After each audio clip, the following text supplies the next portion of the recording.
Hello, everyone, and welcome to another edition of Tunnel Vision, a show brought to you by USCFootball.com. I'm your host, Keely Eure, joined by Ryan Abraham and the ghost of Shotgun Spratling. He is not here right now, but he will join us soon. And I'm here with all my friends. Yeah, all your friends. No one. If you're looking and seeing, hey, this looks different, it's because it is. We have some new fancy get up in the studio. Ryan's pretty excited about it. Ryan, do you want to give a tour of what's behind you? I'm very excited. Maybe you want to give the overall, the big picture view, but this is our new, backdrop for Tunnel Vision. So we have the cool photo of the USC Trojan team coming out of the tunnel, and then of course our logo. We actually, and if you want to look behind Keely, we also have the Los Angeles Memorial Coliseum. That's basically a big window that when Tunnel Vision is on, you get a lot of light that was coming through that. So this is like it looked like it was coming through the tunnel. Yeah, so it's pretty cool now. So we got that going on, and we have another backdrop in the other room. So a little upgrade to the studio here. Very excited. We talked about this for a long time. We did. And now we actually got it. So we got it, which is fun. So we'll be talking about that, I guess. So we'll put that on display some more. And then we're going to be talking about spring ball. We're halfway through USC spring camp. 7 practices down, 8 more to go. USC spring showcase is actually next week on Saturday. So we'll get into that, give our best and worst of the spring so far, kind of go through and rank some things. Of course, we'll talk about Jake Olson. He was the star of USC Pro Day last week. And Ryan, you got to spend some time with Jake Olson on Saturday. We'll get into that. We are taking live calls. We got a lot of calls last week. We were really thankful for that. So keep it up this week. You can call 512-4TUNNEL. Chris Trevino is standing by, waiting your call. So we should have Chris here in studio. But he likes manning the phone lines behind the scenes. It's true. That's what he likes specialty. to do. So we will take your live calls. And, of course, as we normally do, all your questions, comments. We are live on 3 platforms: Facebook Live, YouTube, and Periscope. We'll put your questions, if you write them in the comment section, we'll put them on the screen, give you your 5 seconds of fame. It'll be fun. And you can also tweet at us. This is an exhausting list, right? You can tweet us at hashtag Tunnel Vision. Put that hashtag and your question, your comment. I will be able to see it and put it on the screen. So there's many ways you can get a hold of us and talk to us. And we're happy to do so with you guys.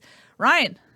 Keely. Let's start it off. Let's start off with actually your outing with Jake Olson. Yeah, we could do that. It sounded pretty cool from what you told me so far. It was pretty ridiculous. So if you guys know, Jake Olson is former number 61 for the USC football team. He met the football team back in the Pete Carroll era, and he had he had cancer basically in his eyes, and lost one eye when he was just a few months old, and then found out that he was going to have to lose his other eye at the age of 12. So, one of the last things he did was come out to USC practice and got to hang out with Pete Carroll. His favorite player was Chris O'Dowd, who was the center at the time.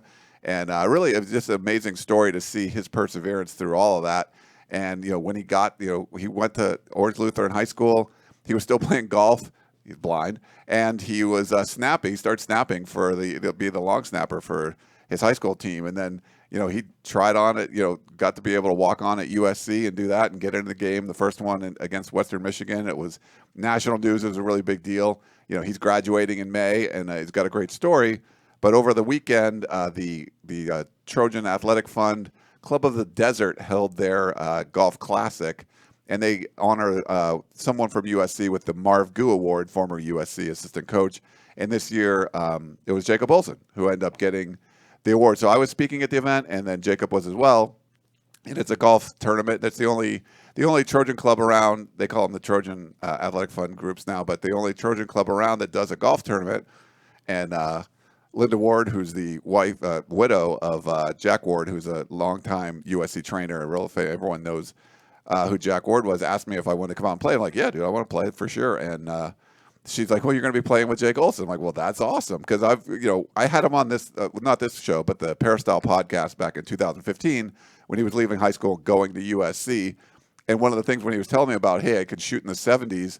And I'm like, you can shoot in the 70s in golf, which is really good. Like, he's a single-digit handicap, but I couldn't really it was hard for me to wrap my head around that. Like, you're blind. And, I mean, you're a good athlete, but how can you play? So I've wanted Keely for that whole time, like the last 4 years. I'm like, I want to see this. I want to see him. And I think someone put out a video of him hitting like a golf ball somewhere. So I got to see him do it like once. But to actually see like him play a whole round of golf, it was me, and then my wife Jana joined us to. She wasn't playing, but she was hanging out with us and taking pictures and stuff. And then Jake's father Brian, who's basically his caddy all the time, and it was kind of unique because it wasn't just he could be the caddy that day; he actually played. So it was usually a foursome for these things. There was only three of us, so we would alternate shots and stuff. And it was so much fun to kind of see his routine. And I know Keely's playing a video, but basically, I mean, how does he do it? His father would basically take the club, the head of the club where Jake was standing, and put it right behind where the ball is. So if he teed it up or if it was on the ground, he would just put the club head there. Then Jake would make all the adjustments after that. So he would not move the club at all. He would move his stance, and then he would take a swing and just come right back to where his club was. So you basically have to point him in the right direction, and he's still going to take the swing. And it was pretty inspirational to watch. He was crushing drives. I mean, he's a big kid. He put up 17 reps of 225 pounds at the pro day, like Keely said. So he can mash the ball, and we had a blast. The three of us ended up winning the tournament, so it was pretty fun. And I'm not the greatest golfer, but I'm all right. But it was really cool to be able to play next to him and kind of see his routine and how he does stuff. I mean, he hit balls out of the sand. He hit a driver off of the turf. Usually a driver you tee up. They say like hit a driver off the deck. We were out, and it wasn't even in the fairway. It was in the first cut of rough, and we were like 260 yards out. He pulls out his driver, which is really difficult to do, and he did it, and he hit it, and he almost got it to the green. It was crazy. So it was fun, and then to see his like putting routine where he could walk the distance from the pin to where the ball is and tell you how far it is, and then which way the green was tilting, so which way you want to hit your putt. So he uses other senses, and it was really cool. So I mean, it was like the most fun I've ever had on a round of golf, and just to see him out there is awesome. Yeah, that's really cool. I mean, just seeing the video of him just killing it, it's so cool to see what he can do. And he has a charity event coming up, correct? Yeah, right. Really like a pitching wedge, if you want to use a golf reference like that way. So the Shade Hotel in Redondo Beach is just basically across the street from where we are. Saturday night, if you go on Jake Olson's social media, I've tweeted it out as well, but it's a casino night, charity night. So raising money to for this cancer. I always blank on the names. Retinoblastoma. Retinoblastoma. Yeah. So and so if they would have had, there's a procedure now that they're saving kids' eyesight using this procedure. If they had this when Jake was 12 years old, like he could still be able to see. So he's really put a lot of effort into doing this, and he had basically every time he lifted 200, the 225 pounds at pro day, people would donate. Like I pledged $10 every time he put up put up the weight and did a rep. So he was raising money that way. And then this casino night, which I'll be there. Some of my friends are here. My friend Aaron, who happens to be in the studio, he's going to come out. So we're going to get some other friends. So it should be a lot of fun. So casino night, and I think it's open bar. So it's pretty, if you like that sort of thing, it's charity, but you might have a few drinks too if you like. Hey, whatever works, I guess. Yeah. And then so some breaking news came out of camp this week. Talanoa Hufanga, he got tangled up on Saturday. It looked pretty bad. Trojan fans were hopeful that maybe he got away with it, but then on Tuesday, we got confirmation, not from Helton. We haven't been able to talk to Helton yet so far this week, but we got confirmation that Talanoa Hufanga did break his collarbone. He actually got surgery on Tuesday. It was a success, though. He'll be out for 8 weeks. But, Ryan, that's just another hit for USC's defensive back group that's just already thin to begin with. But now you lose a pretty solid rock in the backfield with Talanoa. Yeah, it's rough because he's those young dynamic players, 5-star kid coming out of Corvallis, Oregon, and really like to watch his game and see what he was able to do. It looked like he was coming back really well. They were trying to bring him back slow. They got the yellow jersey on him, and then he probably does try to do a little bit too much at practice, which those things are going to happen. So he comes back and 8 weeks or so, fall camp. You figure you're going to see him around, and look, we got somebody came. I was trying Shotgun Spratling. I'm locked out. I've been out there the whole time. No, that's false. That's so false. I did a tour of the backdrops.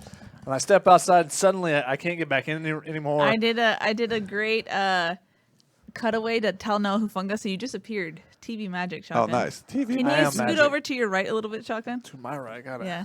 We got to get used to this. Yeah.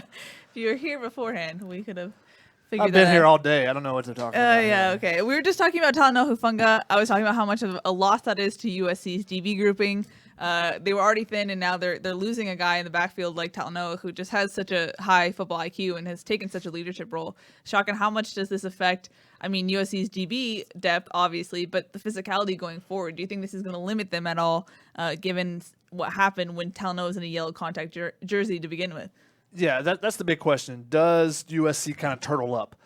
Do they say, you know what, we had an injury, let's not be physical anymore? Yeah. And that should be a fear for USC fans because that has happened before. There was a thread on the message boards about that. Yeah. Oh, you got to watch out for the threats. Yeah. USC has dealt with a bunch of injuries the last couple of years, and they've kind of done that. They've said, you know what, we're going to take it easy, we're going to take it light. And how well has that worked for them? Well, the offense and defensive lines have not been very good. So, that's a concern there. Hopefully they say it happens in football. His feet got tangled up while trying to cover a pass. Freaky thing. It happens. They've had other freak injuries. It seems to be a commonplace thing at USC to have a freak injury. Yeah. In basketball, Elijah Weaver had an injury where he tore instead of tearing the ligament, he tore the cartilage, which is very hard to do, actually, without tearing a ligament. So that's just how things have gone at USC, is just random injuries like that have happened. So hopefully they don't. It's not going to be a big deal for him in the long run, I don't think. So speaking from experience, from a double broken collarbone. You've done that, yes. Yeah, so I broke my collarbone twice, same collarbone. Now, he had surgery on his. Now, I believe they did that so that they could put it back together, stabilize it, and put a pin in there. That way it is stronger than it was before. I broke mine the first time, and it was a clean break. They don't usually do anything surgery-wise, anything like that with collarbones. They just let them go. Yeah. Basically, it's a bone you can break, and they just don't set it. They don't do anything like that. So my collarbone actually has a dip in it. The second time was a fracture, so they didn't do anything either. But collarbones just aren't that concerned, or doctors aren't that concerned with them. It doesn't really hold your shoulders together or anything. It's just, basically an extra bone there to help stabilize the shoulder, I guess. So it's not something they really are concerned about. So I don't think it's a big deal for him in the long run. In the short time, he's going to get healthy. He'll be back before fall camp. So I don't think it's that big of an injury as far as that goes. It was just nice to have him out there because he is such a dynamic player, and to be able to see him. And they're so thin, not having C.J. Pollard and things like. There's just so many dudes coming off of surgeries and returning from injury. In the fall, they should be fine. They're going to get a bunch of freshmen coming in. Hopefully, people will be healthy by then. But at this point, it was just sort of like it was good to see him out there. You weren't going to see him tackling anyone to the ground or anything, but now you're just not going to see him at all. And, on Tuesday, we did not see Greg Johnson out there either. He's another non-contact guy that was not out there. And when Greg Johnson has come up, a running play gets outside, Greg Johnson comes up to make the tackle. He just dips his body and basically goes like he would his normal motion to go tackle to the side of the guy. So he'll do it inside of the guy or outside of the guy to avoid any contact. So they're trying to avoid that. There are certain guys that are non-contact. There are certain guys that are not participating in any type of drills like that. So Max Williams has done some stuff, but he's not going in the one-on-ones type of thing. But so they've got just so many injuries combined in that secondary that it's a tough blow in that regard, because now you're just going to have one less person to go through one-on-ones, to go through, to be giving a good look for the offense as they're trying to implement this offense. That's kind of the thing that JT Daniels talked about the other day is, okay, what you've installed everything in the first 3 days, right? That's what they said. That's what Graham Harrell said. Now we just got to repeat everything. Well, it's not just repeating. It's now that the defense knows what the play is, they start reacting differently. Right. How do you react to the defense reacting? So it's kind of the cat and mouse back and forth. So that's something that they need to see. Graham Harrell talked about it on Tuesday was, you can only the best thing for them to learn, for the receivers to learn where they need to run to on hot routes and different things. That's something that's going to be that they have to learn still. You can't really do those unless you're going live and you have those live periods, and it's going to be harder to do when you have so few defensive backs to give you a true look. We're halfway through spring camp. 7 practices down, 8 more to go. As I mentioned at the top of the show, USC is going to have its spring showcase next Saturday. But guys, so far, what has been your thoughts, opinions, evaluations of USC's spring camp? I know both of you have missed some time at camp so far, but what are your general reactions to what you've seen out there?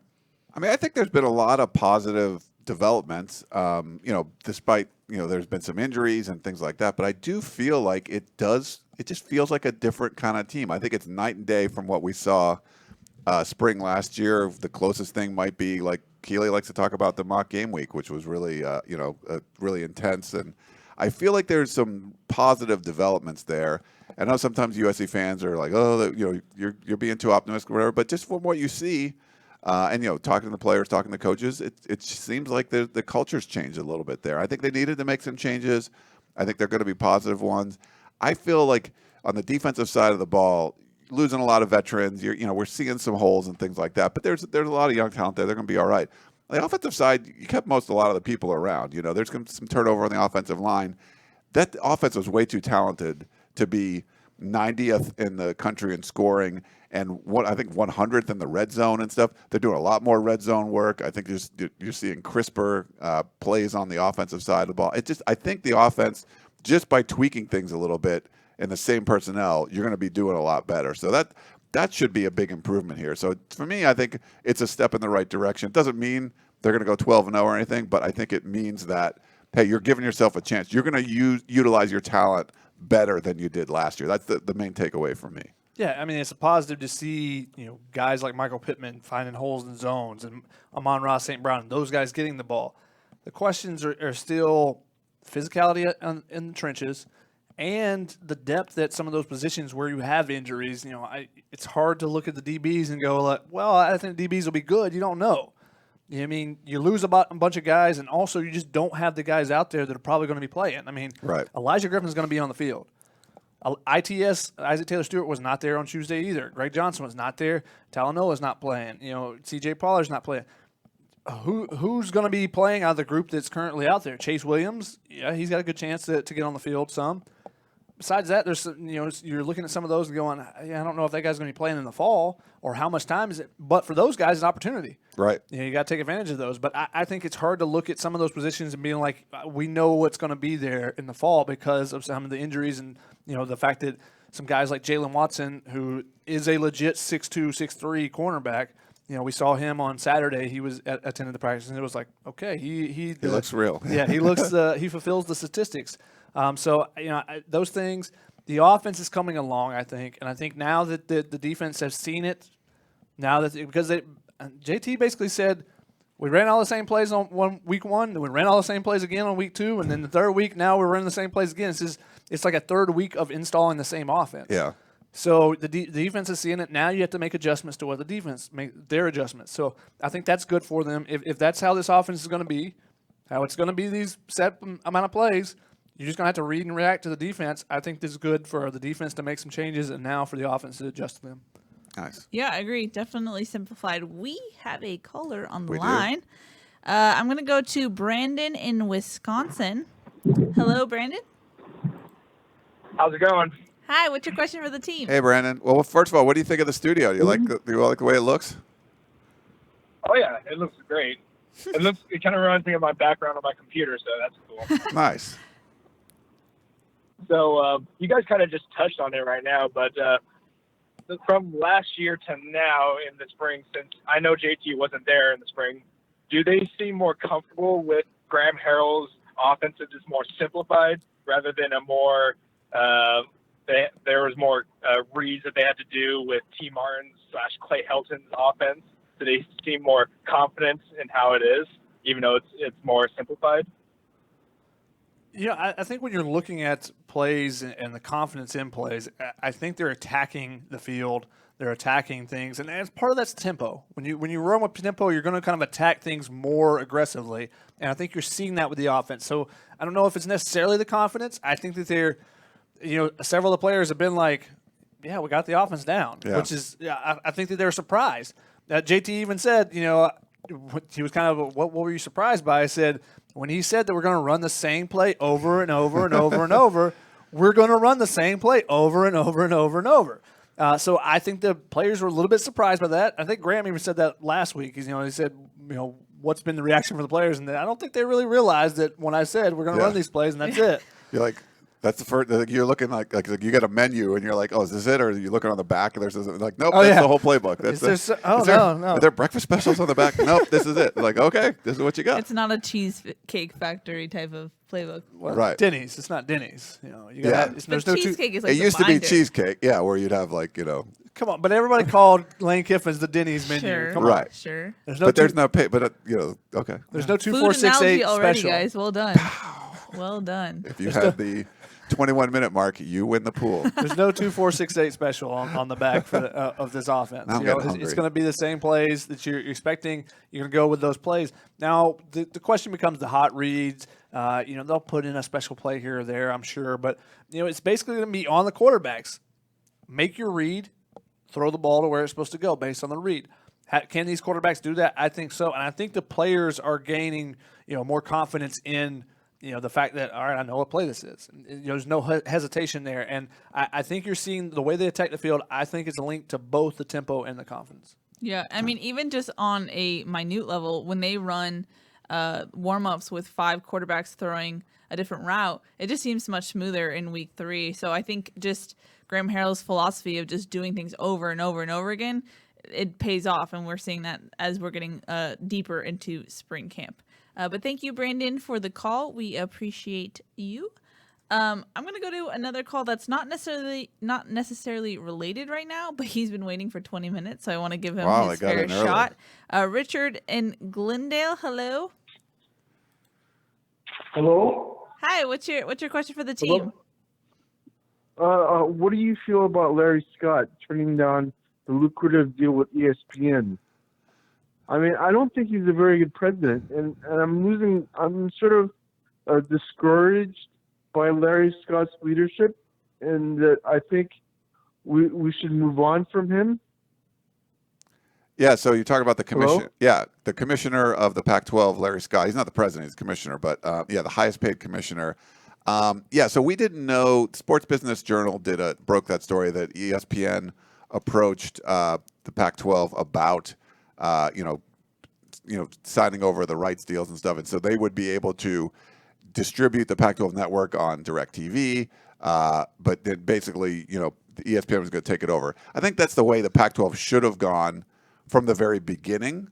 But the fact that they haven't done that now, and I think John Wilner wrote an interesting piece earlier today. He covers the Pac-12 really well for the San Jose Mercury News and that news group. But basically, at this point, it was just going to be too little too late. They would have to give up a lot, and you're basically abandoning your entire philosophy. I agree with you. I think Larry Scott needs to go.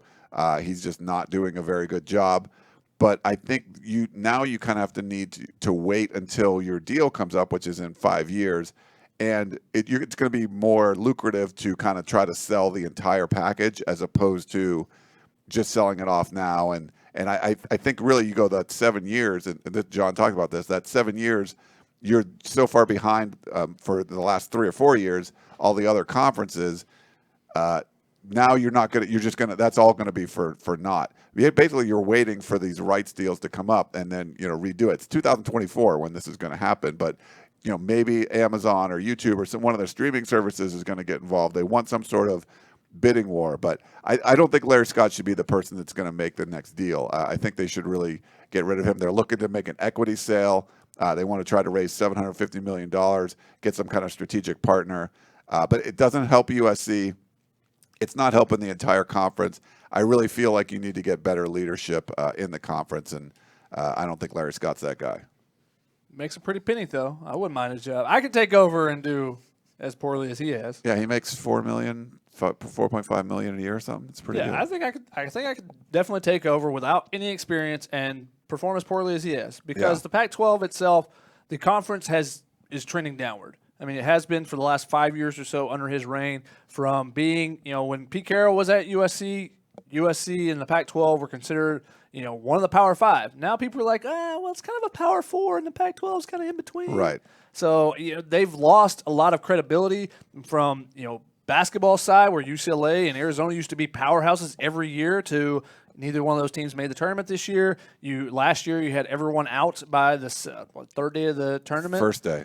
Well, first day first day of the true tournament, but Oh. you had the first round, so 3 days in. That's if not you the count first round. that. That's the play-in game. The play-in game, yeah, but 3 days in. They don't like to call it the play-in game. 3 days it's in. It's a play-in game. 3 days into the tournament start. I was correct there. Yeah. But after no one made it past the first round. The tournament starts on Thursday. Like, I'm just stop saying it starts on Tuesday. That's not the tournament. That's not true for the Pac-12 because the Pac-12 has a play-in game every year, so true. it does start early for them. Gentlemen, Yeah, this way is a too much question about basketball. Larry Scott. This Yeah. is related to Larry Scott because you have teams playing on that playing game, and it's not your seventh team in the conference; it's your third team. Your third team the last 2 years has been playing in a play-in game.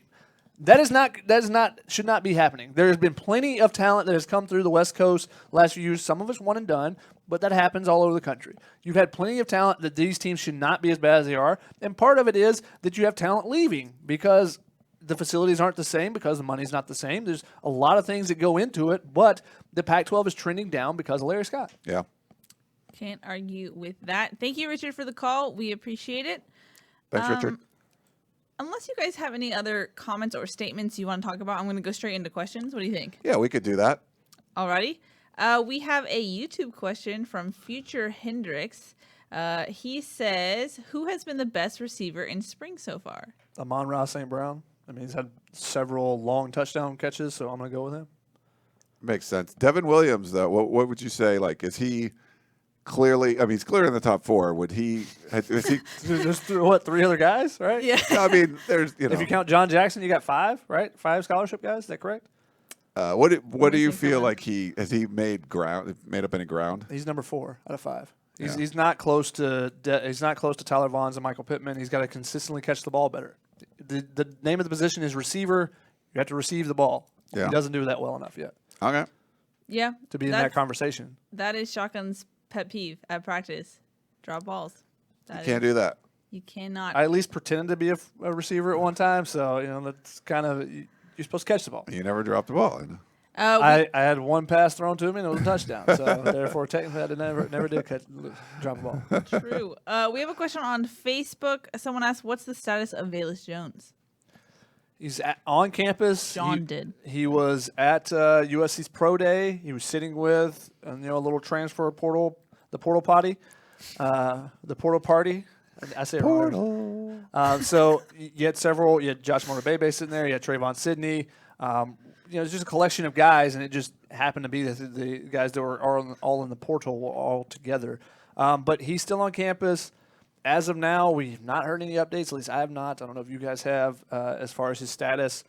His is different than the other guys. He did not go into the portal based off of a lack of playing time like the other guys. Yeah, it's funny. My co-hosts here have called it the Porta instead of portal, and Gerard called it the porthole. So that was we had different ways to call the transfer I portal. call it the portal, but I often refer to it as the portal potty.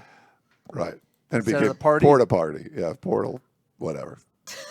Is a potty, is a potty, is a potty. Off the rails already. We haven't Yeah, this is hit weird. the 30 When he minute mark. comes in hot like that and then says basketball like in the third word. Like, come on, dude. Like, you can't do that. Oh, I can, and I did. Anyway, moving on. We have a question from Big Frank Martin, which is actually Frank Martin's dad, who Dan and I met on Saturday. Hey, Big Frank. Yeah, great guy. And his wife is awesome, too. So thanks for saying hi. He says, what do you see that's different about the O-line since Tim Drevno has taken over full time? What do you think? Well, they're still really far away from us, so it's hard to see like the practice, the drills, and the kind of stuff because they're way, way in the far corner. So yeah, I don't know about drills and stuff, but when we see them a team, the most noticeable thing and kind of obvious to begin with, if you're paying attention to them, is their splits are much wider. They're basically going with the idea of move your feet, keep guys from getting around you immediately, and you should be fine. You don't have to use your strength as much now. Use your feet more. I was talking with Austin Jackson about that, playing in the tackle position, which Frank Martin has moved out to tackle, is that as long as you move your feet, you're going to get the ball out so quickly in this offense that it's not about being as strong and kind of bulldozing people, in pass blocking, but is moving your feet and being I said this when we we're talking about Cliff Kingsbury. Mike Leach likes to have roadblocks on the outside. Mm-hmm. He doesn't care if the guy is the best blocker ever, but if he's 6'7", he's in the way. And he's 290 pounds, and he's wide, he's got wingspan, it's going to be difficult to get around him. And if you're not throwing the deep ball, the ball is going to be out of there quick. So you're not really worrying about him being the best technician, but he's just a roadblock. You can't get around him quick enough to be there. And that's when you split. Wide splits are the gaps between the linemen, for anyone who doesn't know. But so you widen the line from being this close together. If you're a run, you have to look at the old wing T offenses or some of those heavy set offenses. They're really close together. Yeah. You're shoulder to shoulder. Now you're widened out. There's a bigger gap between me and Ryan. Now suddenly we're here, and defenses are going to try to attack those gaps, but as long as you are sound as far as moving your feet, you can get in front of them and do what you need to do. For tackles, you're creating, that longer distance around the edge for those speed rushers so that they're going to take this really long curve around the outside. So it's going to make it more difficult. That's the first thing and the most obvious thing with the offensive line. Yeah. I think that you're seeing some different kind of groupings now. I mean, with Frank Martin being the left tackle, you got Liam Douglas, who last year was a tackle, is now playing right guard. You've got Liam Jimmons switched over from defensive line to, and usually when you see a defensive tackle move over to the offensive side, it's not to tackle. He's moved out to it. He's starting at tackle right now. So I think you've seen some different pairings and stuff with that stuff as far as who's playing beside who and that type of thing. That also has stood out a little bit. I think there's more, like, scheme-wise, it seems like the offensive line is more tied in with the rest of the offense. It seems like Graham Harrell's sort of involved in what's going on there, and then some of it's protecting the quarterback. Part of it's by design, not just what the play of the offensive line does, getting the ball out quicker, things like that. It seems like there's more of a cohesive relationship, I guess, between what they're all doing. It seems like they're on the same page from that way. While we're on the topic of the O-line, we actually have another question from John Goins, who says, Where's the competition for the right guard position, especially since Andrew Voorhees was the weakest link on the offensive line last season? The biggest thing is that Elijah Vera Tucker is not competing with him. Elijah Vera Tucker's at the left guard spot beside Austin Jackson. So the next guy, the second on the depth chart there, is Liam Douglas. So I don't think there's really a competition right now. I think Liam Douglas is a guy that was a 3-year project to begin with. He'd only played 2 years of high school football. His parents didn't let him play until his junior year. So he was going to be a project to begin with regardless. He had to put on a lot of weight from when he was a sophomore going into junior year of high school anyways. So he was a guy that was going to be a project the entire time. I don't think you were counting on him to play until potentially his 3rd year. So if he's your backup, you're looking in his 2nd year on campus, you're looking at I got this spot. Yeah. Now, if Jordan Daniel was his backup, or if Clayton Bradley comes back and he gets moved inside or something like that, then I think you have more of a competition. But right now, I just don't see that there's a big competition there with Liam Douglas being the guy behind him.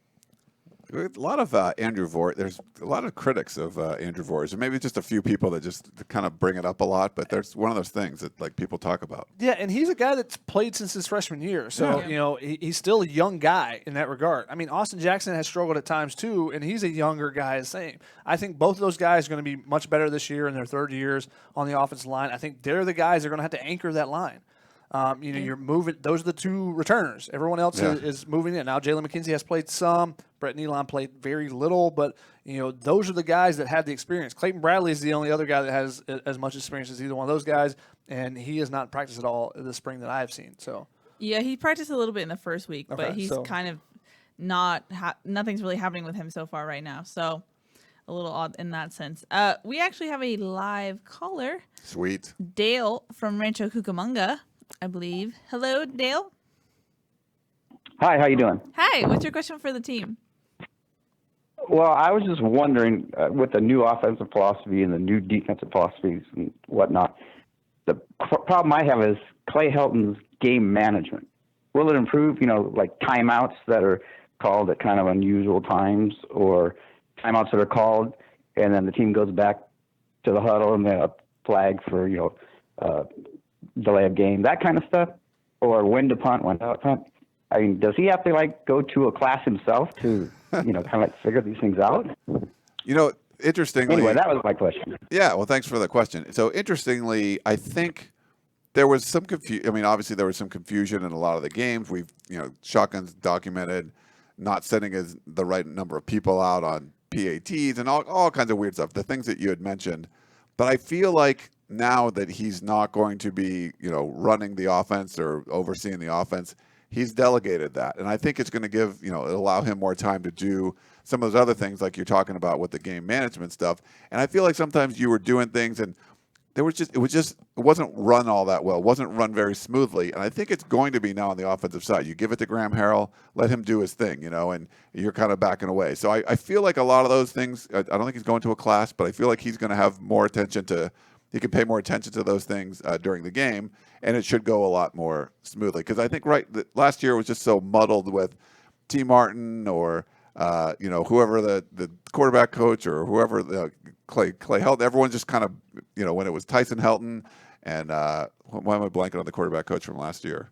Brian Ellis. Brian Ellis is like everybody's involved in the play call. Like now Clay's not involved in any of that stuff. Like he can back away and focus on when to call timeouts and go for it and all that kind of stuff. Plus, you're going to have less plays, so there's less plays to pick from. Yeah. The terminology of the plays, that was one of the things Graham Harrell said in his little introductory press conference that he had with different media, is that when he was with Green Bay, he wanted to shrink down the playbook. He's like, I know these names are really long, but I can simplify this if you guys want to pay me some money. So I think this stuff's going to be, the names of the players will be quicker, that type of thing. But also, Ryan, have you ever had game management experience? No. None of the fans on here have, unless you've been a head coach. So Clay Helton had never been a head coach, as far as I know. I don't think he taught any JV football or anything. It's not something unless it's something you learn from experience. Probably the best thing would be if every assistant coach played some Madden, because then you get a little bit of experience there. Because otherwise, as an assistant coach, that's not your job.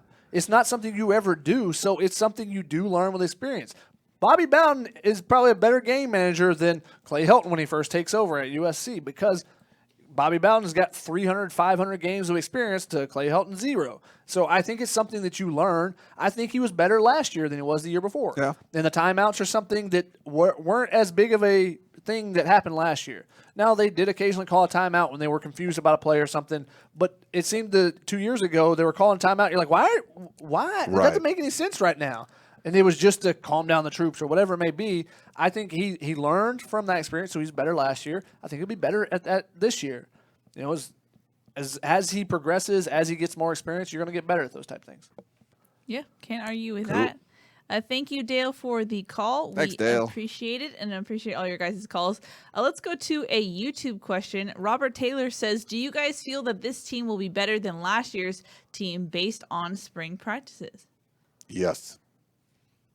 I mean, a new offense, yes. I mean, we have faith in the offense from what we've seen.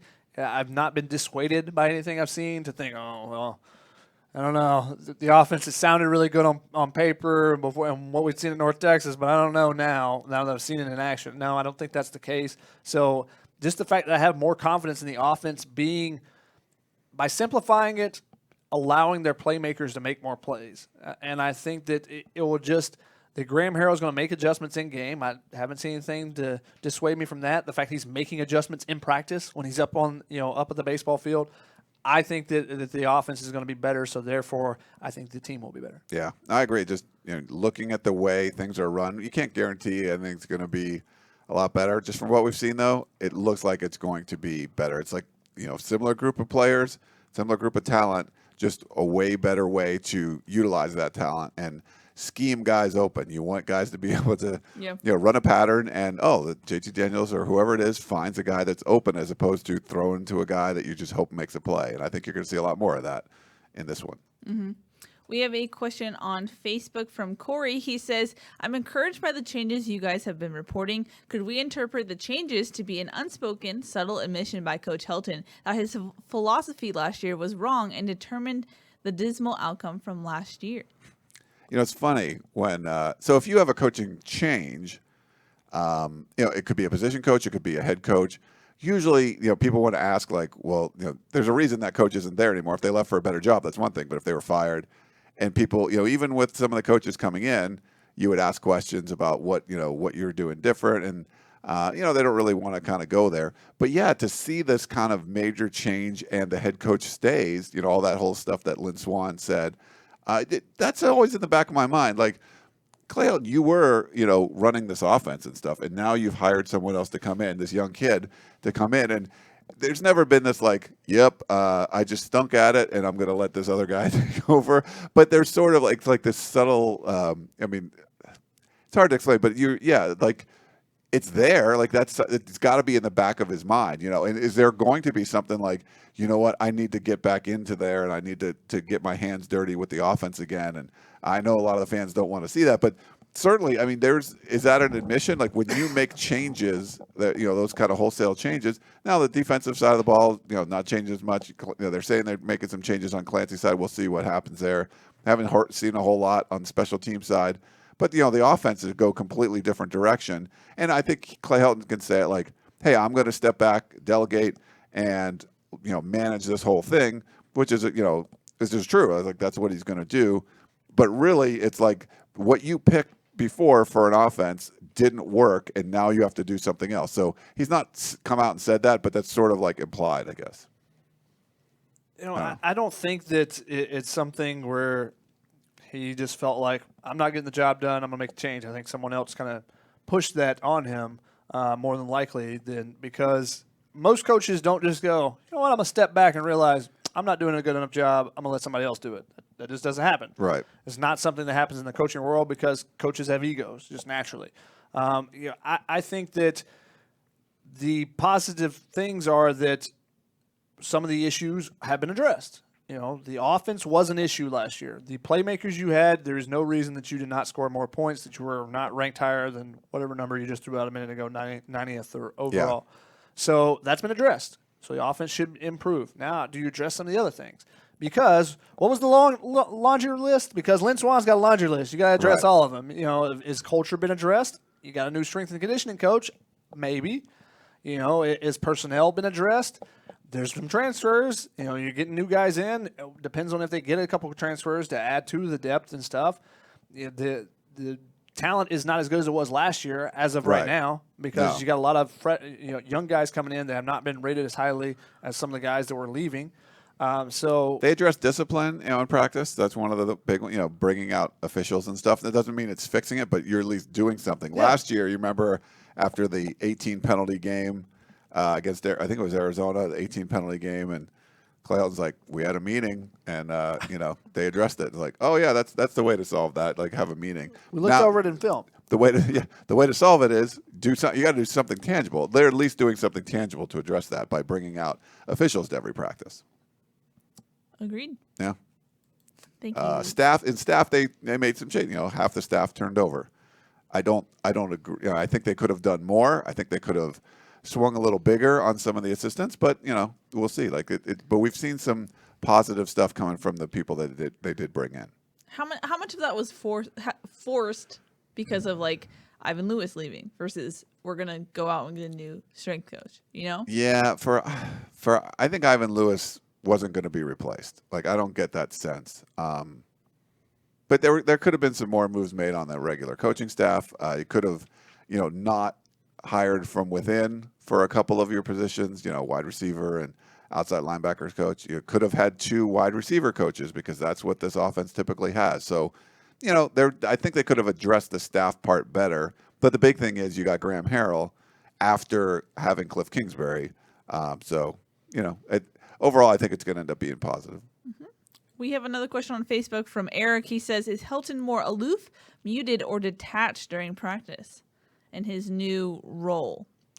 I'm adding on to his question. I don't think it's any of those 3. Yeah, I was about to say, I don't really like those our only choices? Descriptors. I feel like they also have a negative connotation to them. I feel like he is a little bit quieter. He roams around a little bit more, but he definitely is still in the head coaching role where he'll call people in at the end of practice and give a speech, but it's not like he's as involved in the offense as he was in prior seasons. I think he's similar as far as his demeanor. I don't know if this question was supposed to be a multiple choice, where we're supposed to pick one of those, or if those are all supposed to be combined. That's a compound descriptor there, but I think he's pretty similar as far as his demeanor and stuff at practice. I think it's just a little bit different as far as what exactly his role is at practice. Yeah, he's not hanging up on a tower sipping tea and just kind of casually watching what's going on below him. He's not doing that. if that's what you're asking, Eric. Though I would if that was an option for Yeah. us. We got a Periscope one real quick. Sure, go for it. It's OKG at It's OKG. I thought Coach Helton said a depth chart would be released every week. Any word on that? So he said every Friday, right? But that was an internal. It wasn't like going to be a public depth chart, right? It was an internal.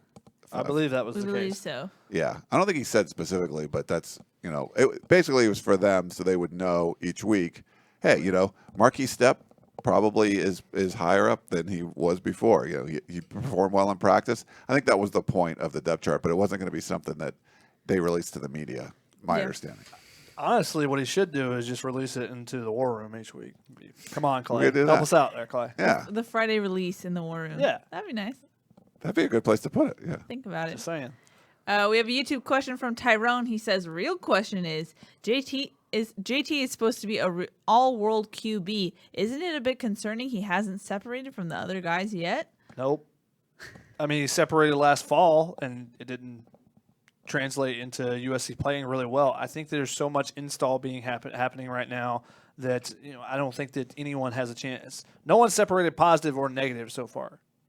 And also, there was a question earlier about whether or maybe it was just a statement. Some people thought Keaton Slovis would be the backup by the season. I don't think that's going to happen either. He's been impressive, right? But just not like. I've only seen him one practice because he was injured last week, yeah. or ill last week, so I didn't get to see him then. But I don't see anything that makes him stand out that much more than Jack Sears or Matt Fink, in my opinion. I still think JT Daniels is the top dog right now. I would agree. I would agree as well.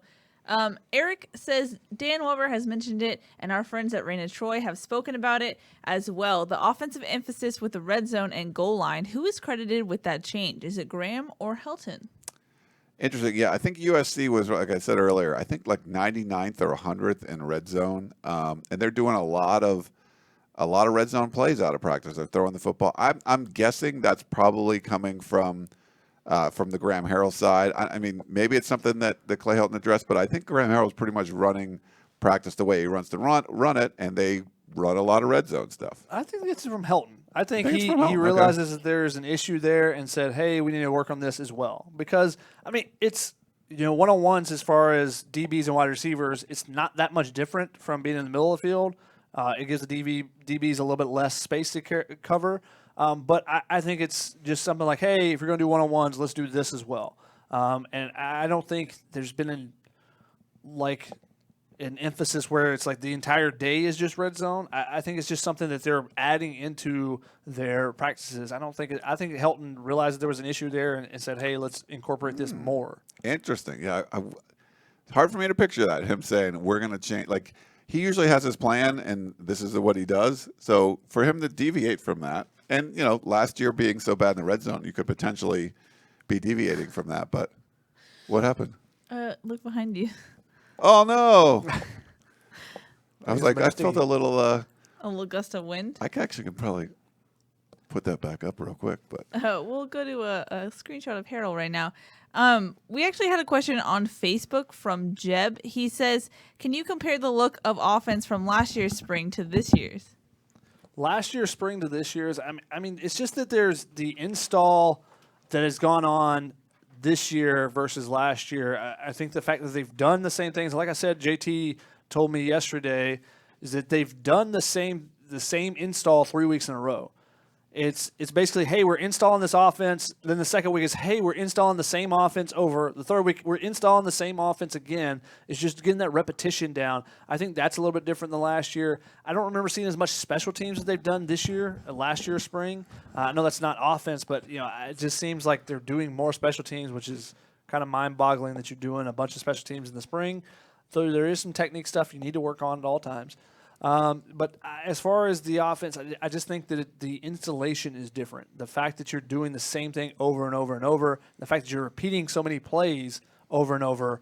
I mean, I think JT told me or said yesterday in his little scrum that they ran the same play 5 times in a row, and he's made the same throw 5 times in a row, and he said sometimes that's difficult, mentally. He's like, you want to go up to the line, but like, all right, they're going to jump on it this time. I got to be prepared for this, but it's just reading the defense and making the throw rather than going up and saying, all right, I got to do this different this time. So I think it's just the repetition of plays is what's the biggest difference. Now, we've gotten a couple questions about said repetition.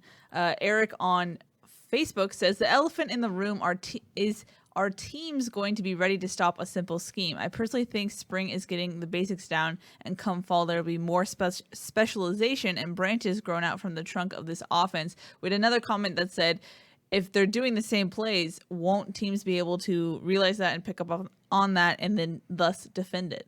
I mean, that's the adjustments you were talking about earlier, right? Where you're talking, they've done the install 3 different times now. The defense kind of knows what plays are coming, so that's part of the dynamics of this offense is you're going to run these plays that are simple, but you can make these little tweaks and try to keep a defense off balance. So we don't know how that's going to go, and you might see this offense do really well for the first few games, and someone figures it out. I mean, it's hard to say, but I don't think that's going to be the case. I think it's going to be more if you watch what they were doing at North Texas, some of the adjustments that you make and go along. It's one of those things you make it simpler for your players, but still try to make it look complex for your opponents. Watch Mike Leach. He doesn't run a lot of plays. Their offense is really good. Now, there are times, and this is a concern, that their offense just gets completely shut down. When they play Washington, their defense gets their offense gets completely shut down. So that's when you have to be able to run the ball, one. If you run the ball and you can block people, that keeps your offense going. So you have to be able to run the ball, and I think that's one of the things with Leach's offense. They don't run it enough to keep defenses from staying in dime packages all the time. So if you run the ball more, and USC has some running backs that can run between the tackles, I think you keep defenses from being putting 8 DBs out there or something crazy to slow you down. The thing with this offense is that it leverages defenders. It forces defenders to make choices, and that's what you're trying to do. So when you go against a zone defense, especially the receivers have to know where the zone is. They have to find the grass. Running to grass is something that was said yesterday. It's not that you're running a route. You're running a route to an area. And once you find an area that there's no defenders at, you sit down in that area and you go from there. So I think it's still a learning process for the receivers to find, they're used to running a strict post route, when do you bend it, when do you break it, those type of things. I think those are all part of it. But I think there's so many weapons in this offense that even that Washington State offense or the Texas Tech ones before with Mike Leach have not had, that if you get in trouble, you can still do what you did last year and throw the ball up to Michael Pittman, and Michael Pittman will go make a play. Whereas who can you name a Washington State receiver that you think could do that last year? Right. I mean, a couple of the guys have been really good. River is the guy that's coming to mind. River Craycraft. Yeah, he was really good at finding holes in zones and stuff, but he's not a guy you throw it up one-on-one and like, all right, our offense isn't working, let's go for the deep ball and try to leverage our really good players versus theirs versus leveraging the defense and how it's positioned. So I think that USC has that advantage where, it may be predictable, but if you're running it correctly, they shouldn't be able to stop you. And if you're running the ball well, they shouldn't be able to stop you. And then even if they do, you still have the last-minute gasp. We can still throw it up to our really good wide receivers and let them go make a play. It was pretty much the whole offense last year. And I think it does such a good job of spreading out a defense and really making it harder by having the defense have to defend the entire field. And like Shotgun said, you can spread guys out a little bit. Then there's soft spots in the zone. Receivers running to the grass, finding an open spot, and you just make it a quick, easy throw for the quarterback. So, I think you can maybe know a little bit more about, hey, these are probably going to do something like this, but the plays are, they're different. I think they make you defend the whole area, and, I don't think it's something you just pick up and be like, oh, we can figure out what's going on here. We've seen examples of that, like you said, Washington and Washington State, but usually not the case. We have a question from Full Count Fantasy Baseball, who says, other than Graham Harrell, who is the coach that is going to have the biggest impact this year? Can all of you respond, please? Biggest impact? Let's see. I think I'll go with... And other than Graham Harrell.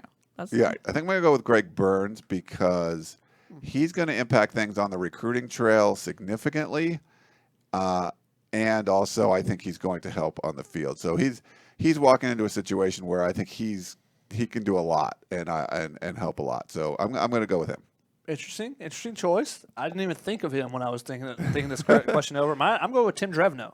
Because if the offensive line plays better, the offense plays better. It's almost like I said that 7 million times last year. You might have. But I think it's still the case. The offensive line has to play better than they did last year. They were good at times. They're really good at times, even when you're playing Oregon State. A lot of teams are really good. But I think that if they are consistent, then the offense can, they can do everything they want to then. If they're not consistent, and because you have those wider splits and you let defenders through there, suddenly everything gets blown up before you have an opportunity to run the plays you want to run, then you're going to have a lot of struggles there. And, running the ball can still set the tone. And Graham Harrell wants to run the ball. He does. He doesn't want his running backs to only touch the ball with catches, which is often the case with Mike Leach's offense. But he wants those guys to be involved. There's good guys back there. Marquise Stepp is having a great spring right now because he's gotten extra opportunities, but he's bulldozing over people, making great plays. He got hit by 2 guys the other day. Granted, I think they were both walk-ons, but got hit by 2 guys, held his balance with his hand, and then picked up like 13 more yards, including making another defender miss, running through another arm tackle. It was impressive. It was a beast mode run. Yeah, it was. And I think Stephen Carr is going to be terrific in this offense if he's healthy because he can catch the ball so well. I remember watching him at 7-on-7. He can play receiver. You can line him up right now and play receiver. He's that good, outside. That I think that those guys are going to excel in this, and I think the running backs will do well. The offense will do well.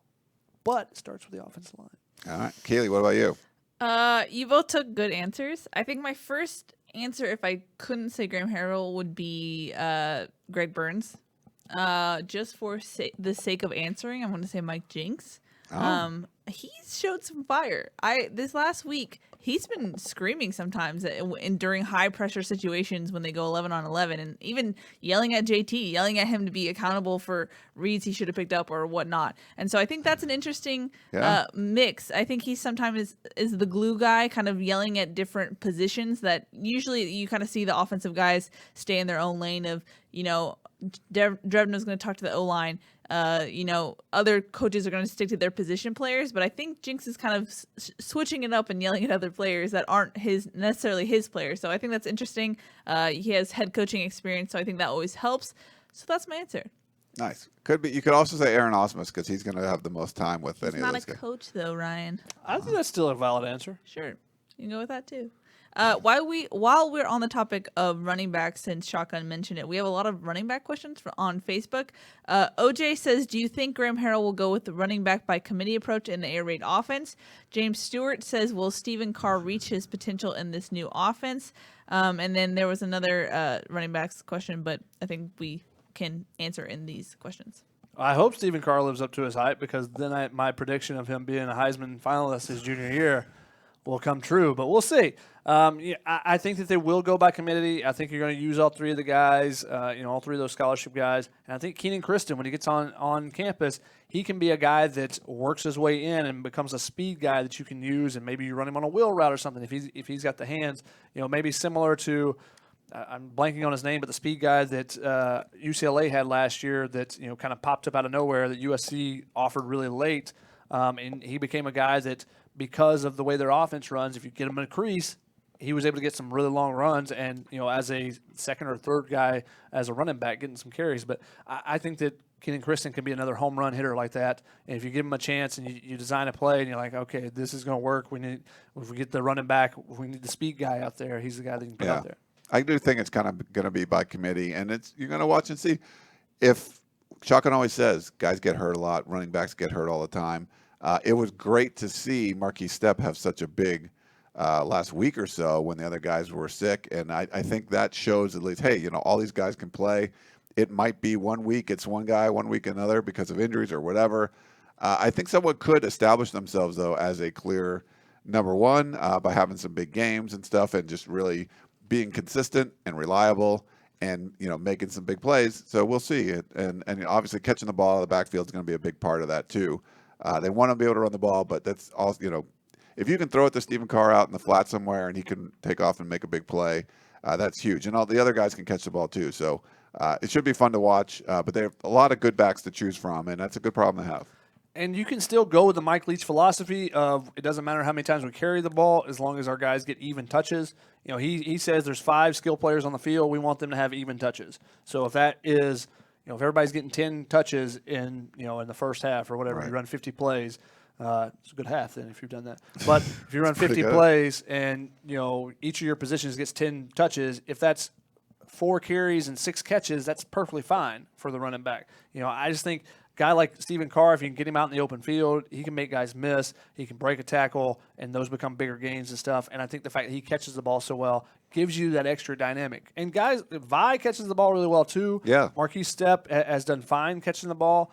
He just didn't do a lot in high school, but he's doing fine. I think those guys are going to be great in this offense. I think that Mike Jinks, the story I had last week when he said he saw the guys, they're the biggest guys he's ever had. He said he's never had a running back as big as any of these guys. Because he told me they're all 220, 225. Now, Stephen Carr's listed at 205. Vi's listed at 215. I don't know what their actual weights are right now because USC's weights are probably still when they came in as freshmen. Right. But he said they're all 220, 225. He said, I've never had a guy that big, ever. In all of his years, at Texas Tech or Bowling Green or in high school. He said, I was worried, that they'd be slow of foot, basically. But then he said he got out there and watched them the first day of practice. He said, holy smokes, we can do some damage. Nice. And, I think that he's excited about the opportunity with this group of guys, and I think they're going to do well. While we're on the topic of running backs, I found the question. Brooke Bishop wanted to know, do you think Stephen Carr is 100% healthy? He says he is. I'll defer. It seems like it. You talked to him, and he said 100%. Yeah, I don't know. He got sick. Is that we're gonna have to watch and see when he gets out there. But my gut feeling is he's going to be healthy. You're going to see that spring in his step again. Adrian same topic, but Adrian asked on YouTube, what are your thoughts on the running game? Who stood out? Which we've answered those. What are your predictions on who will lead the team in rushing, and how many yards do they think we'll have? Wow. I'm terrible with giving Jesus. yardage numbers. Wow. But who do you think will lead the team in rushing? I'll go Stephen Carr because I'm going to say Vi. Yeah, I think Stephen Carr will have more total yards, but I think Vi will have more rushing yards. All right. And it could be that's a Marquise. good caveat. It could be Marquise Stepp. Hedge my we don't bets. be wrong. We Yeah, could it be depends wrong. on how long the injuries are for one of those two starters because every running back gets hurt. They don't all do it in the same year, but every one of them gets hurt. You're going to get tackled like 20 times a game. Like you're going to get Roll hurt. an ankle, whatever Yep. it may be. Cam Lifestyles on YouTube says, can Solo and Palaie both start this year? I mean, it's possible, but they're playing side-by-side positions, and John Houston is also in that mix, so it's going to be tougher. I would think if EA ends up moving out to Will or vice versa there, or not Will, excuse me, to the Sam spot, to the edge, then I think you could do that because I think EA is versatile enough you could. Against the Washington State, that's where he started, his first career start. So I think it could happen, but I think it would require one of them to move positions. I don't necessarily think that they're going to jump John Houston. I think that he's pretty entrenched there. I think Clancy trusts him in there, and the fact that he's calling all the plays and stuff. I think that they trust John Houston. I don't think either one of those guys is going to be able to jump him necessarily. I mean, there could be some bigger packages that Clancy Pendergast puts in there, and where you put a 250-pound Solomon Tuilapupu in there at middle linebacker, where John Houston's more like 225 or whatever. It's potential. I think they, and how much they rotate. If they're going to rotate a little bit, they could. But I think starting wise, I think it's going to be John Houston. Yeah, I would have to agree. We have a Facebook question from Daniel who says, how is Raymond Scott developing? He was a high-star recruit, but we never hear about him. And then Mr. CD Proctor 84 on YouTube says, is Raymond Scott going to stick at safety? It's funny, I mentioned 5 tunnel visions ago that he should make that switch. And then also you have Tyrone asked, is he fast or quick enough to play safety, though?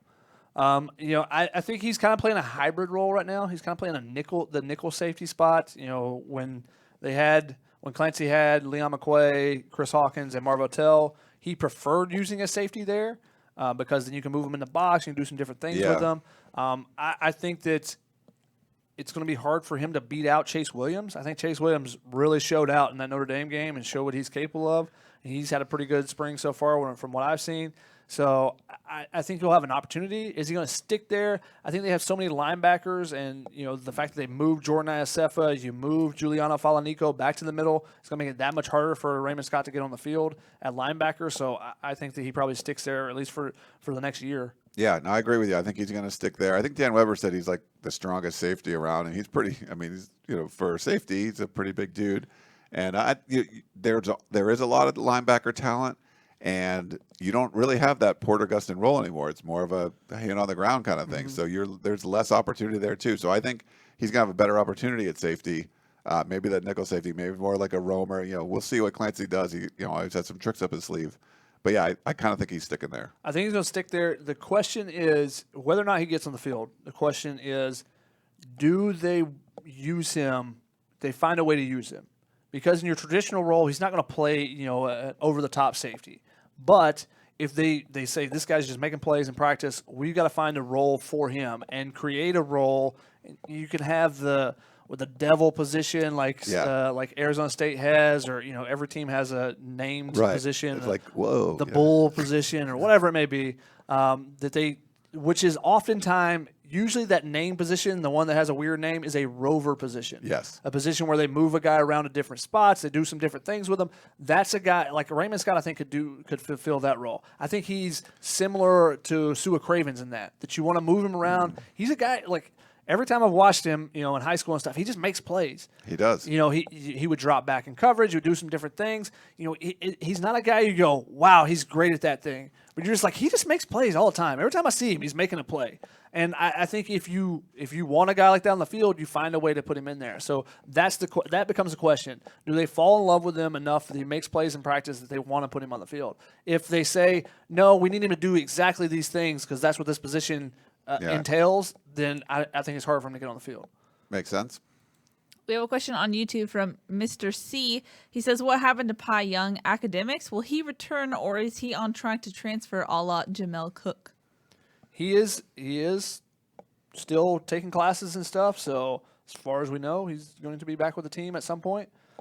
He has attended a couple of practices, but we haven't seen him around a lot. So yeah. He's taking care of his academics so that he can be back on the team. He's in the fall. been when he'd be at practice, he'd hang out like with the parents area and that over there when I would see, and I think he greeted some of the players in the last time. But whatever. I mean, we'll see. It's like transfer portal stuff is like if they're not on the team, they're not on the team. Yeah, someone earlier was like, "Well, if Velas is still in school, that's six receivers." I'm like, if they're not practicing, they're not practicing right now. Like, because they're going to get more receivers in the fall. Sometimes the guys come back. It's just for the most part, though, guys aren't coming back. So if they're gone, they're kind of gone. I was just referring to the numbers because they'll get Kyle Ford in the fall too, but we're not counting him now. Yeah, makes sense. But Kyle Ford did post a video today. He did. That his rehab appears to be coming along pretty well. Max Williams' rehab has been great so far. Yeah, so I'm surprised by some that. good news there. Question is Trey Davis, is he on track? There was a question earlier, and why I bring that up is there's a question earlier about which 3-star DB that's coming in the summer are you excited about? Or do you think it's going to earn an opportunity? I think Dorian Hewitt's the guy that sticks out to me, the kid from Texas that was kind of the leader of that defense from what we heard on a really good team. So I think he's a guy that can come in. Britton Allen's played really well so far. He's been playing cornerback. He's a guy that is naturally a safety, but they want to try him at cornerback right now, and they know they can move him back to safety if need be. So he's done a really good job so far with one of the few bodies that they have. Because someone else asked, and Ryan, go ahead and give your thoughts on the 3-star DBU thing. Like Jaden Williams, probably was he a 3-star or is he a 4? I think he's a 3-star. He's there, yeah. I think the size and especially at that position coming in at safety, I think he's got a real potential to come in and do something for USC. So we'll see. Yeah, and Proctor asked back-to-back questions, but Proctor asked who has stood out in the secondary this far outside of Hufanga, Polamalu, or Isaac Taylor Stewart. Some walk-on. Is there anybody left? Because who's left? Yeah. I mean, you got Greg Johnson and Chase Williams. So I guess I'm gonna go with Chase Williams because he's a contact participant. You guys, you can't ask questions where you eliminate all the potential answers. Yeah, weird questions get weird answers. Anti-loser 70 says, do you foresee SC getting any high-profile transfers into the program? So USC did have, if I remember the name correctly, Drew Richmond, the tackle from Tennessee, was on campus on Saturday for an official visit. He did stop by Clay Helton's scrum and throw up a fight on behind the scrum. You can actually see it in the video after he headlocks Joey. Helton's like, hey, and that's who's Helton saying that to. Yeah, so he was there. If that's any indication, then sure. Yeah, but the fact that he was on campus and taking an official visit, that's a good sign for USC. He's a guy that could potentially step in and compete at least. Definitely will compete for a spot right away. Yeah, I kind of think if they get one, it's going to be one. I don't think it's going to be a bunch of guys getting transferred in. I think there's only going to be one spot. So, and also that's because you don't have a ton of spots right for initial counters Yeah. going forward in the next class, because the senior class right now is pretty small. So unless you're losing a bunch of guys for random reasons, not going to be a big recruiting class, so you don't want to use all your spots. Speaking of initial counters, Danny says, why did Brew's transfer count against USC's recruiting spot? Because he was signed as an initial counter. Now he will count towards the 2018 class or 2019 class, excuse me. But it doesn't matter. He's not going to count towards the 85. They'll have that spot back whenever the semester ends. Yeah. So it doesn't really matter unless they really wanted to get somebody else in the class and they didn't have that spot because Brew was there. But I think they were down pretty low on the totem pole as guys. Is like they were calling guys up late. That were committed to other places. It's like, hey, I know we hadn't talked in a long time, but would you like to come to USC? Yeah, are you interested? And guys were like, I mean, it was like 3-star DBs that they were trying to call. Some of the guys that were committed to other schools, Washington, Colorado, different things, and they were just like, why are you calling me now? It's like 2 weeks before signing day. Yeah. Like, why didn't you recruit me this entire season when I'm right down the road? Hey, no, you want to come, don't you? So it was really late. So. I don't think that there was anybody that were like, we got to get this guy. Oh, we just don't have space. I don't think that was the case. No, I don't either. So Steven on Facebook wants to have the full rundown of USC's offense.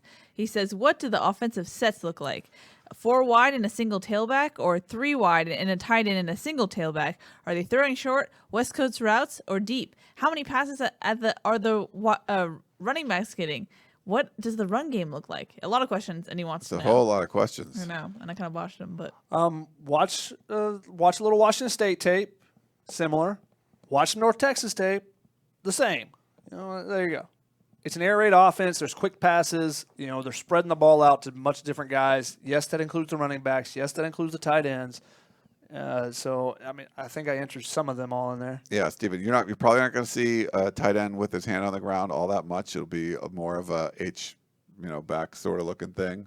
But yeah, they use different formations. They use different position groups. It may be 4 wide receivers. It'll be, There's even been 2 tight ends. That's crazy. Yeah. So it's all of that stuff. So yeah, you'll see different looks, but yeah, it's a lot of different things. You'll see 4 wide receivers, and you'll see a 2 tight end set, and it's the same play. Just the tight ends are running what those inside receivers would be running, or whatever it may be. You're going to see the reason why they say that the offense there's so few plays. It's not necessarily so few plays. It's the same plays but different looks. And Isaiah Polmao talked about this. It's like there's a lot of window dressing, and that's what you're trying to confuse defenses with. You move a guy in motion, or you put 3 guys on this side or 1 guy on this side. The guy goes in motion. Suddenly it's the same 2x2 set. Whereas you started with that, or the tight end is the inside receiver. But it's the same plays being run over and over. So there's not a ton of plays in that regard. There's not a lot of different routes being run every single play, but you might have different guys run it in different position necessarily. We're well over, right? Should we start? yes, it is 7:13. Shall we go into rapid fire round? We can do that. John DeMio says, how's the quarterback competition looking?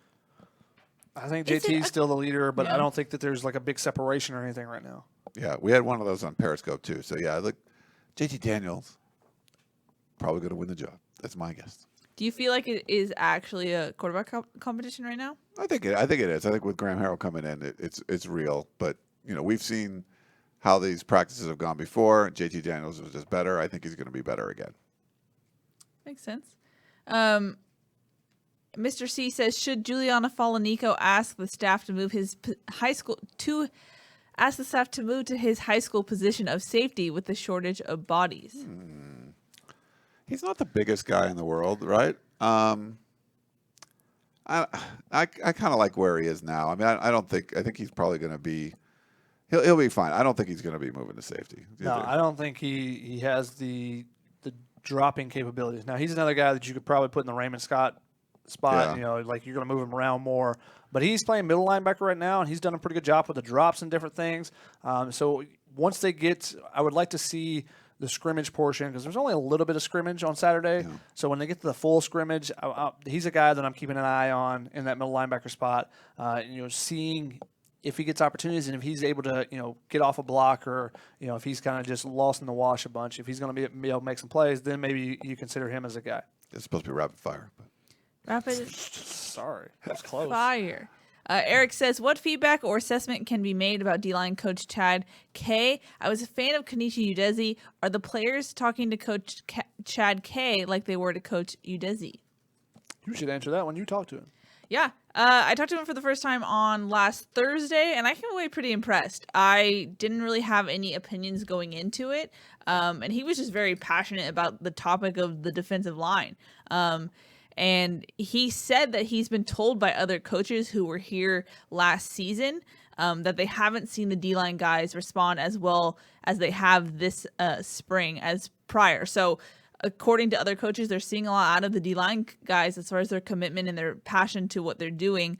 Talking to him about, he looked at tape. He watched guys and saw who stood out. He was very complimentary of Jay Tufele, but he said for the three big guys, Jay Tufele, Marlon Tuipulotu, and Brandon Keely, the immediate thing that jumped out to him was that they're too big. They're strong guys, and when you're a strong D lineman, you don't necessarily need to be bigger. He said, no offense, but if you're a bigger D lineman, you kind of are that way because you're not that good. So he said that they're good enough to be thinner and to be faster and have that quick twitch. So I thought that was really interesting. So he's just really into it. You can tell he's really passionate about the players that he has. And he said that he hasn't had guys this big, this fast before. So I feel like kind of what Mike Dink said about the running backs. I think these coaches are really excited to work with players of this caliber, of this talent. So I'm curious to see how that goes. Interesting. Yeah. Kenichi Udeze, I think players like them, but he was coming more from a player perspective. Chad K's a long-time coach, so it's going to be a different feel. I think this was Kenichi Udeze's first coaching job, so he was learning on the job as he goes too. So now he got much more experience coaching there. Mm-hmm. Jasper Smith says, "Is Trevor Trout making any waves on the D-line?" No, because he's out for spring. Torn bicep. Unfortunately, because it would have been good to see him out there too. Mm-hmm. Future Hendricks says, "How is Amon Ra?" Dominating. He's the best receiver so far this spring. Yeah. And he's a guy that's only going to get better. He's so competitive. He just constantly is working to get better. He's not a guy that will be resting on his laurels ever. Yeah. In shape. He's a very in shape person. That's very true. Mr. C says, what's the scoop on Dominic Davis? Should he be playing slot wide receiver or DB? I just want to see him play somewhere. I think DB's fine right now because they need some bodies, but just he's athletic enough that they should play him. And I don't know. They just never do. He returned on Tuesday, correct? Yes, he did. So first time he's practiced this spring as well. So another guy in the DB group that's been nicked up. So another added to the list, yeah. Hey, at least they got him back when they lost to Talanoa Hufanga. So true. Trek Ranger says, do you think they will make changes to the transfer portal? It just seems that they need to limit when it's open. No, I don't think they will. I kind of think they're going to tweak it. Well, they'll tweak everything because the NCAA doesn't know how to do a good thing. So yeah. I think you need the transfer portal, but I think they need to make some tweaks. There's way too many people in there, and there's no one's going to be able to go. So many people aren't going to be able to go anywhere because there's no spots open. Well, it's the same as it was before. There's just now a place for all the transfers to be and for coaches to search through and find them. There were plenty of transfers before. You forget about. Oh yeah, that guy left. Oh, I forgot about him. Yeah, we'll get more data on that going forward, and you'll see like these many people entered. This many people withdrew or just stopped playing football or whatever. There's going to be a lot, or moved down to division. There's going to be a lot of data coming from that, and I think they might tweak it. That's what you'll see is people don't realize a lot of guys it's very rare that guys transfer from Power 5 to another Power 5. Now you hear the big name guys, right? But for every big name guy like Tate Martell or Justin Fields or guys like that, there's probably 40 quarterbacks that just disappear, right? Like, what happened to what happened to they ended up at Portland State or something. Yes, exactly. We have a question a Facebook question from Adrian. He says, is Helton too nice of a head coach? I would love to see him get angry when players commit continuous undisciplined penalties and pull them out of the game. When Brandon Keely committed that penalty in against UCLA, he He was pretty irate. I mean, I have covered Helton from the field for all of his tenure as head coach, and I do believe last season he was the most angry and expletive, if you will, on the field. So I don't think too nice is a thing. He definitely has that head coach angry demeanor during game days. And that's also something like with talking about pulling guys. Like, we're not going to know that until a season game. Yeah. I mean, you can pull a guy in a scrimmage, but what is that? Right. They got the officials out there, and someone, you can make them do push-ups or run a lap or whatever you want to do. But what are you going to do in a game? That's what, we'll have to wait and see. Cam Lifestyle says, is there any way USC can get Trayvon, Sidney, and Velus Jones back on the team and out of the transfer portal? They have not transferred to another school, so technically it's possible. Yes. Greg Johnson came back, so. Yeah. True. Legendary Lurch Logan says, who's our best long snapper? Damon Johnson. There you have it. LDR says, has there been any physical contact drills, one-on-one drills, or Oklahoma drills? Did we get a long snapper question? Yeah. Get excited, Ryan. Specialist. Wow. Specialist. Physical Oklahoma drills? No, we haven't seen that under Clay Helton. I mean, that last time we saw that was Sark. I think did. Ty Isaac was the last time. I have photos of Ty Isaac doing it. There was a tweet going around, like a picture of it was something like football players not liking fall camp or something. It was something like that, but it was a picture of the Steve Sarkisian era. They were in full uniforms doing an Oklahoma drill. Was it Ty Isaac? Was it my photo? It might have been. I don't know, but yeah, we really haven't seen much of that. Now, will we? If that's something that Graham Harrell did a lot at North Texas, which I do not know. I doubt it. That's not a characteristic often of the air raid. Right. That, hey, you're going to run your He does your like skill, to run it more, your though. skill players against the Oklahoma drill. I think that's more of a defensive drill. Jose Wampadilla asks, can you provide analysis of the team's overall attitude, demeanor, and your perception of their desire to win? Do these guys even want to win? They want to win. Desire to win. The players seem it's there. I mean, it seems different, and they wanted to win last year and they didn't win. Yeah, but I feel like they feel more confident in the people that are leading them now. I think that definitely contributes to that. I feel like they like each other better now. I think when there's just more unity, I feel like the offense is definitely gelling more. I think it's when you feel confident in what you're doing, I think it's easier for them to at least appear like they're getting along better. They're more into it, buying into it. Because before, I never questioned the defense. The defense was always very united in that way and cheering each other on during team periods. But the offense was a little bit more dead or lack of excitement on the sideline. And maybe this is just a practice thing and they're tired and reading into it too much. But they got pretty excited on Saturday's scrimmage. It just seems like they're buying into it more. And I think that, like Ryan said, it helps when you are buying into what you're doing. Yeah. Yeah, I think there is more energy. Yeah. Yeah, I think there's more energy and buzz. more excitement for the team. They know something's different, so they're excited too. A couple more quick ones here. Does this offense have all tunnel screens like Mike Leach air raid? Hey, if the defense gives it to you, they're going to do it over and over and over. That's what JT said. And a tunnel screen is a wide receiver screen is part of it. Any D-line, O-line, one-on-one drills at practice? Yes, they do that every single day, just like they do cornerback, wide receiver one-on-ones. Chris Trevino puts a bunch of data on that on USCFootball.com if you want to check that out. Yeah, I finally got him to agree to do them all. I told him he should do it every practice for the entire year and then tally them up. Now he's doing it. Yeah. Nice. Shotgun taking credit for Chris's work. No, I'm not taking credit for it. I'm taking credit for getting him to do it. Are we going to be underrated this year? I don't know if they're referring to us. I think we're properly rated. Yeah. I think USCFootball.com is properly rated. Pretty properly rated. But USC, are they going to be underrated this year? No, because USC's never underrated. It's hard to be underrated at USC. No. People are going to be optimistic. They could be ranked. For a 5-7 team to be ranked, it's hard to say, oh, they're underrated. Yeah, like Kentucky basketball is never going to be underrated. No. No, they're Kentucky basketball. Did the pendulum swing too far now? Too many plays last year? Maybe not enough plays this year. It seems like they can handle a bit more than a third of the offense a day. If you're installing more than a third of offense, and it's not a simple offense, then right. If you're giving them half the offense, that still seems like a lot to install. Yeah, I think you were a little reversed there in your thinking. Yeah. So Data Man asks, can USC be the top 10 team? We're going the opposite direction of underrated. Yeah, we got a lot of questions in that patch that you're looking at, Shotgun, right now. A lot of people wanted to know, are they going to be a top 10 team, top 25? People want to know what the team is going to be next season. Yeah, we don't know. How are we going to know that? There's the guess. potential. The talent-wise, you look at the talent, it's still going to be the most talented team. in the Pac-12. And, does that mean that they're going to win the Pac-12? No, but if they do, then you're looking at a top 10 sort of thing. So, Yeah, and they're capable of it. They have the talent to do that. Do they have the coaching to put them in the right spots? And can they stay healthy? There's a bunch of questions there. yeah, you feel more optimistic about the coaching, but you don't know it's going to work for sure. Will USC have a better team when they play Alabama again? Better than when the last time they played them? You don't have Sam Darnold anymore, so. Yeah, you might have a different head coach, so that could be. Right, Abraham. And this last recruiting class was not great, so Right. that's hard to say, That's though, a because long that's way away. Exactly. You never know who's going to get kicked out of school before then. Right. Oh, gosh. Or kicked out of their office. Or whatever. tear an ACL, or you never know. Or You just fired. never know what last-minute 5-star recruit USC could pick up if we want to Exactly. go positive. Yeah. Yeah, we could be positive, too. We can try. Right. Never know what new coach comes in, whether it be a head coach or an assistant coach, somebody that sparks their world. Right. Sparks.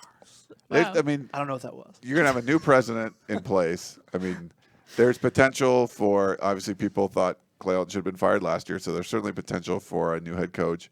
A lot of people, Bill Plaschke calling out Lynn Swann, he should be gone. You might have a new athletic director. So, I mean, that's so far away from right now, And and the- so many changes could be made between now and then. So thus, we should move on. And I Yes. believe, actually, all the athletic department is meeting with the new president tomorrow. Oh, Oh, First nice. time that they will meet interesting developments. Dun, dun, dun. in an Tom- auditorium. So, like, everybody's coming. All assistant coaches, all that stuff. Wow. Tom on Facebook says, "Is Justin Dedich an animal? Will he start?" I think he's a human, which is part of the animal kingdom. So, But acts like an animal from the animal kingdom. Yes, he's a beast out there. I don't think he's going to start right now. no, not right now. I think Nealon has got the advantage for sure right now. John DeMio says, "Are there talks about having the Pac-12 championship game at the Rams/Charger Stadium when it is done?" Larry Scott brought that up, and also Las Vegas. I kind of think it's going to be Las Vegas. They'll probably rotate or do some kind of rotation if they can. Yeah. Depends on what costs money.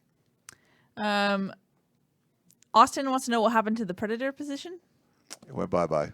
I mean, it's, Not really, right? But They sort don't of. have someone that's the same mold as Porter Gustin, so they feel more comfortable with Christian Rector having his hand on the ground and being a true defensive end. So I think they're just kind of shifting the position based on the talent they have, which is what you should do as a coach.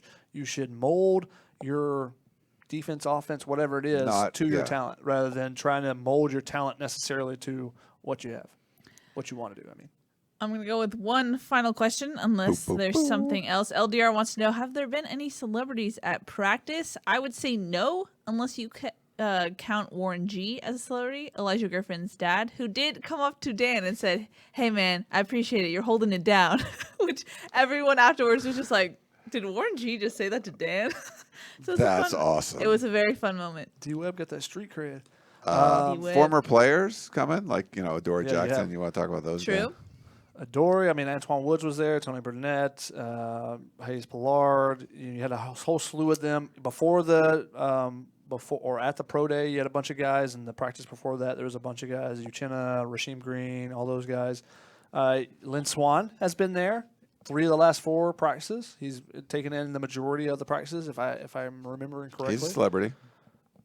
I mean, He's doing like a signing somewhere for like charging $200 for an autograph. I mean, that that was pretty good. part of the reason why he was hired as the athletic director. Yeah, To be a celebrity. celebrity that can bring in money. Yeah. Yep. Anything else before we wrap it up? LDR says any celebrities. No, not celebrities in the sense that you are thinking of. He was like, I heard Warren G was already there. So, no.